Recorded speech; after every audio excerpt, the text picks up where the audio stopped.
নমস্কার, ডিজিটালে জনতার দরবার নিউজ 18 বাংলায় জনতার দরবারে আমি অয়ন আপনাদের জানাই স্বাগত।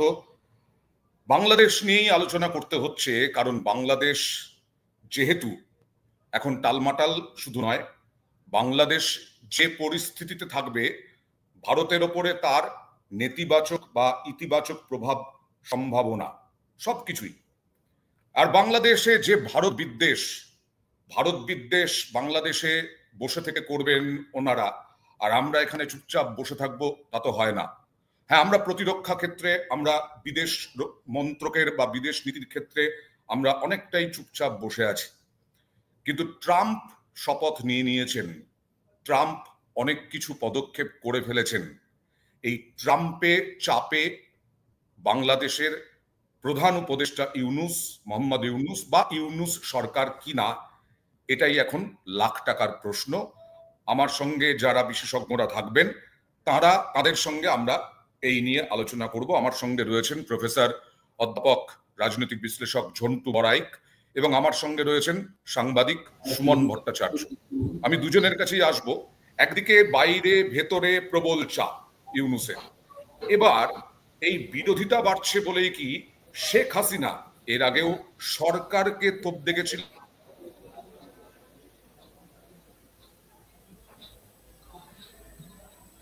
ভাবে আক্রমণ করেন। আজকে শেখ হাসিনা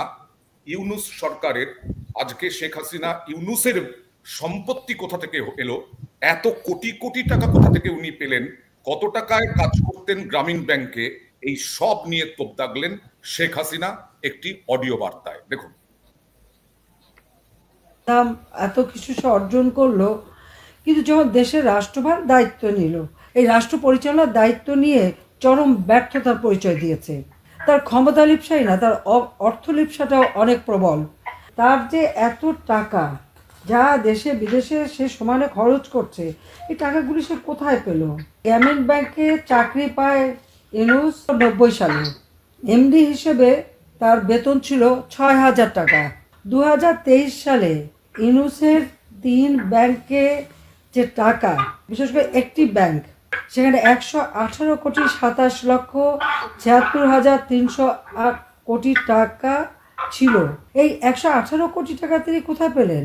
বিএফআইইউ বাংলাদেশ ব্যাংকের যে তদন্ত কমিটি, সেই কমিটির হিসাব মতে 2001 থেকে 11 66 কোটি টাকা রেমিটেন্স আসে। হ্যাঁ, উনি বলবেন উনি লেকচার দিয়ে টাকা পেয়েছেন। উনি যে বিভিন্ন জায়গায় লেকচার দিতেন, এক লেকচারে কত টাকা করে পেতেন। হ্যাঁ, তার বাপের ব্যবসা, সেই ব্যবসা তারও ব্যবসা। সেখানে সে গ্রামীণ ব্যাংকের থেকে মোটা টাকা প্রায় 9 কোটি টাকার মতো তিনি ঋণ দিয়ে অন্য একটা ব্যাংকে যে ঋণ খেলাপি ছিল সেই টাকা শোধ করে, এবং যে টাকা ঋণ দিচ্ছে সে ঋণের টাকাও আবার উনি মাফ করে দেন। এইভাবে গ্রামীণ ব্যাংকের অর্থ নয় ছয় করে।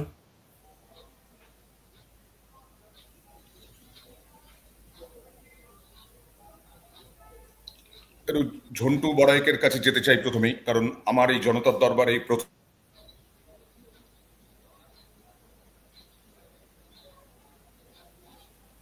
ইউনূস কি মনে হচ্ছে, যেখানে শেখ হাসিনা পর্যন্ত ব্যক্তিগত আক্রমণ করে বসলেন? না, Sheikh Hasina that is government exile in India. আমি যদি এই কনসেপ্টটা ধরি, অন্তত বাংলাদেশের সংবিধান মেনে তার সরকারটা তো পদত্যাগপত্র তো পাওয়া যায়নি। অর্থাৎ সরকারের যে এক্সিস্টিং সংবিধানটা আছে তাতে কিন্তু সেই সরকার পদত্যাগ করে এসছেন, এমন কোনো প্রমাণ এই মুহূর্তে আন্তর্জাতিক মঞ্চে অন্তত নেই।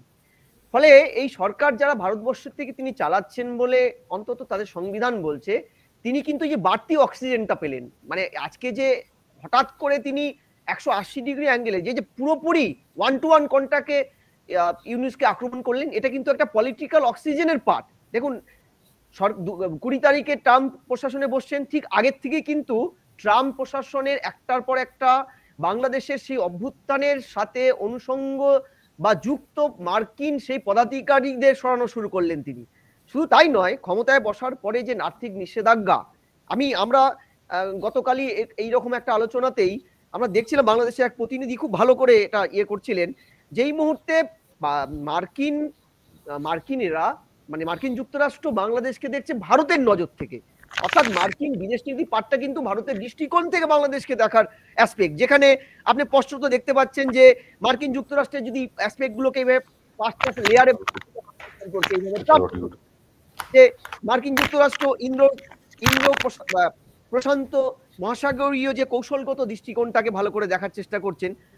এই ক্রমাগত যে ভারত মার্কিন যে একটা সুসম্পর্ক, যেটা পলিটিক্যাল শুধু নয়, এই মুহূর্তে বাংলাদেশের মার্কিন যুক্তরাষ্ট্রের যদি ক্যাবিনেটটা দেখেন ট্রাম্পের, এটা কিন্তু একটা মিনি ভারতবর্ষেরই পার্ট, এটা যা অন্তত রাজনৈতিক বিশ্লেষকরা বলছেন। তৃতীয়ত, চীনের ফ্যাক্টরটা কিন্তু এই মুহূর্তে বাংলাদেশের সম্পর্কে ট্রাম্প প্রশাসনকে তার বিদেশ নীতির সম্পর্কে কিন্তু অন্যতম একটা ফ্যাক্টর হিসেবে তুলে আনছে।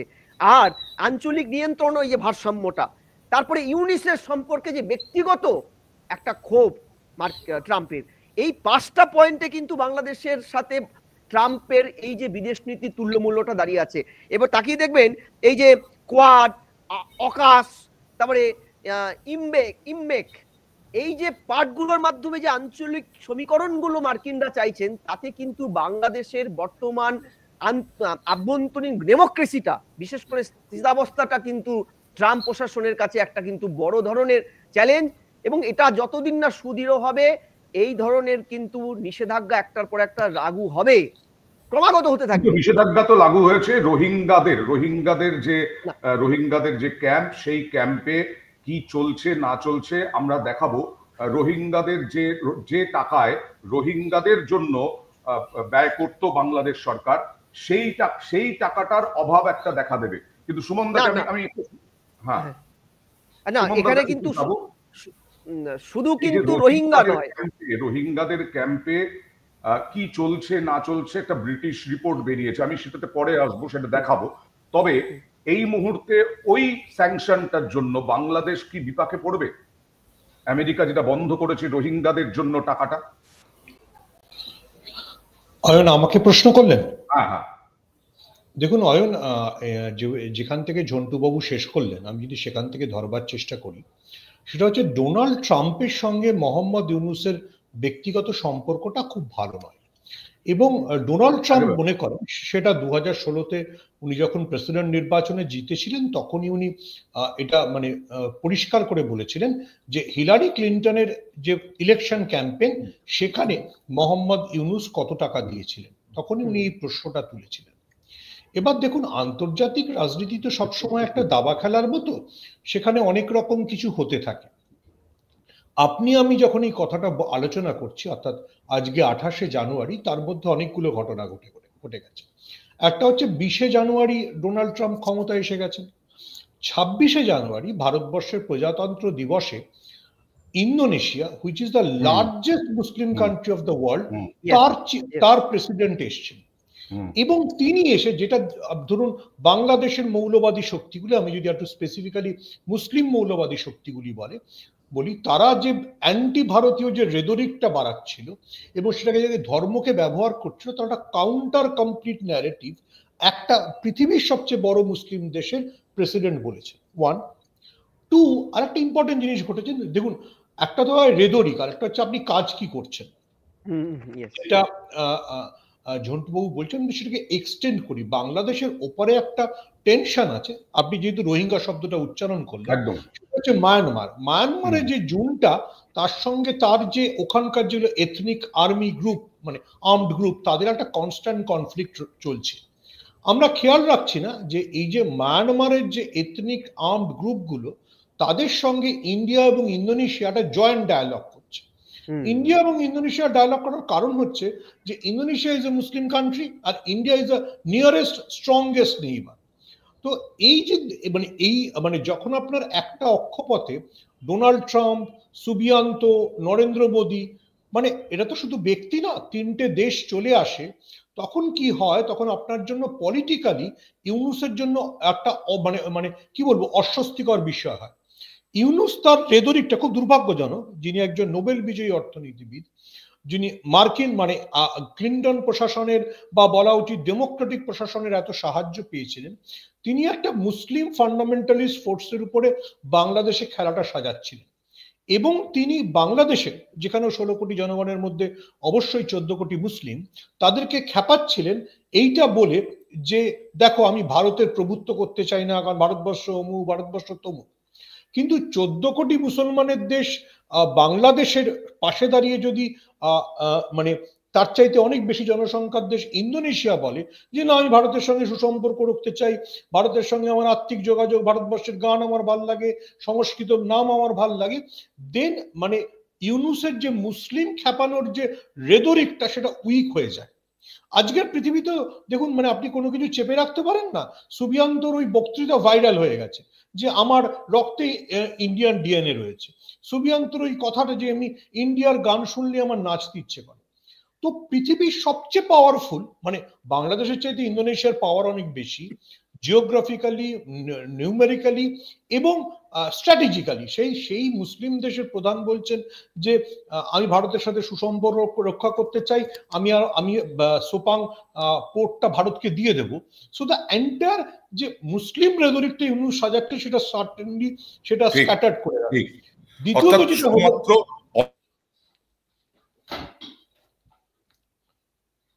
শোনা গেল না। গঠনমূলকভাবে চিন্তা ভাবনা করতে হবে, আর গঠনমূলকভাবে চিন্তা ভাবনা করতে হবে। একেবারে কড়া ভারত বিদ্বেষী, অন্ধভাবে ভারত বিদ্বেষী হলে হবে না। ইউনূসকে কিন্তু আমরা কোনো প্রতিবাদ করতে দেখিনি যখন বিভিন্ন দলের পক্ষ থেকে বা জামাতের পক্ষ থেকে ভারত বিদ্বেষ ছড়িয়ে দেওয়া হয়েছে। একবার দেখাতে চাই ওই রোহিঙ্গাদের বিষয়টা কি, যে ব্রিটিশ রিপোর্টে রোহিঙ্গাদের ক্যাম্পে বাল্যবিবাহ, যৌন নির্যাতন, অপহরণ, এই সব কিছু হচ্ছে রোহিঙ্গা ক্যাম্পে। কয়েক হাজার রোহিঙ্গা, যেটা তুমি সুমনদা যেটা বলছিল যে মায়ানমারের ওদিকে রোহিঙ্গা ক্যাম্প বাংলাদেশের, সেখানে কি অবস্থা একটু দেখাই আগে।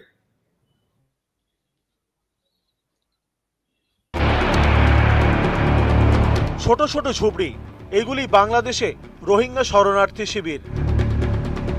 মায়ানমার গৃহযুদ্ধের চাপে দেশ ছাড়তে হয়েছে।